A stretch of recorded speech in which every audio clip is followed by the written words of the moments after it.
And he says he doesn't think of himself as a writer, but a local man just wrote and published a book. It's a history of the town where he grew up, Buckman, Minnesota. In tonight's Community Spotlight, Becky Parker tells us why the author spent a year and a half documenting his hometown's roots. 15 miles down the road from Horst Hanneken's house in Piers is his hometown of Buckman. When his mother died in 2009, he started reflecting on his connections to the town where he grew up. I started to think more and more about growing up in Buckman, and it was a small town, 150, 60, 70 people.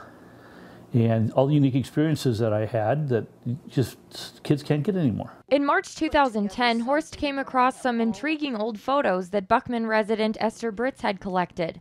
Maybe 25 years ago, I decided to delve into the history of Buckman to pass on to my children or maybe to donate to our city. Those images sparked the idea to write a book about Buckman's history. That got me hooked.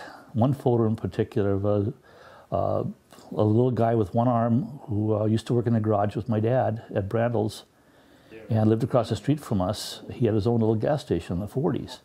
And that was such a neat looking little thing. Buckman, its pioneer history and cultural legacy, contains photos, restored advertisements, and articles from the first homesteaders to the early 1970s.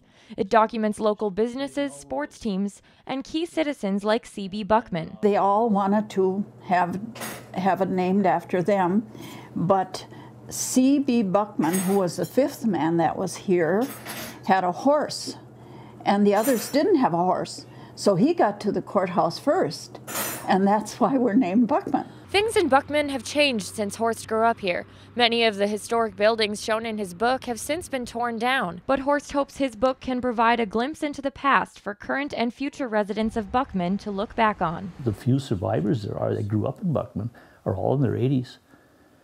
And I saw all of a sudden the urgency to get this completed. Now that the book is complete, this town of 270 has its place in the pages of history.